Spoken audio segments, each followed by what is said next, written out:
Perkenalkan, nama saya Lorisan Simarmata dari kelas KA 20E, NIM 20330092. Di sini saya ingin mempresentasikan hasil wawancara saya tentang korupsi. Perkenalkan, nama saya Purim Tambunan. Saya duduk di kelas 10. Saya bersekolah di SMA Negeri 1 Girsang Sepanggulun. Saya Lucian Simarmata. Di sini status saya sebagai seseorang yang sedang mencari pekerjaan. Perkenalkan, nama saya Jessica Nandane Baho, berasal dari SMA Negeri 1 Parapat. Perkenalkan, nama saya Lucian Kanroji Simarmata, seorang siswa di SMA Negeri 1 Girsang Sepanggulun Parapat. Nibur Silalahi, usia saya 53 tahun, pekerjaan saya pedagang souvenir. Oke, menurut Anda apa itu arti korupsi?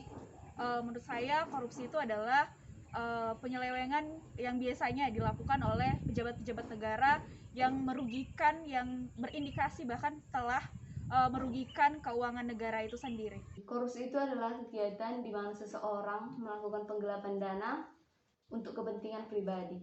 Menurut saya, korupsi itu adalah mengambil hak orang lain yang bukan miliknya. Arti korupsi itu ialah mengambil yang bukan haknya untuk kepentingan pribadi.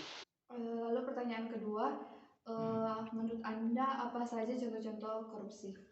Contoh korupsi, korupsi waktu, korupsi uang, dan sebagainya. Contoh-contoh korupsi yang paling besar kita lihat adalah contoh korupsi yang dilakukan oleh mantan Ketua DPR RI, yaitu Setia Novanto. Yang paling besar pada saat itu yaitu kasus IKTP, dan juga yang paling booming yang hari ini yang kita lihat adalah kasus korupsi dana bantuan sosial yang dilakukan oleh Menteri Sosial Juliari Batubara. Korupsi adalah kegiatan di mana seseorang mengambil dana yang bukan haknya untuk kepentingan pribadi. Seperti terakhir-terakhir ini ada bansos yang diberikan pemerintah dipotong oleh Mensos.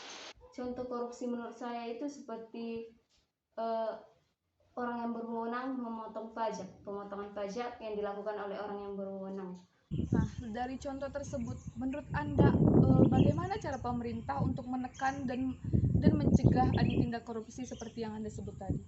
Menurut saya pertama yang perlu diperbaiki itu adalah generasi mudanya ya, karena generasi muda ini yang akan menjadi stakeholder yang negara ini punya. Jadi negara itu perlu untuk mempersiapkan para generasi muda itu untuk anti korupsi, untuk sejak dini tertanam dalam diri bahwa saya korupsi itu adalah musuh kita bersama.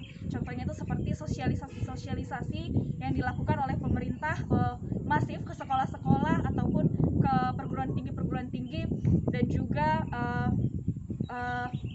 lembaga negaranya, yaitu seperti KPK itu diperkuat dan mungkin dan lain sebagainya. Harus lebih sering diaudit dan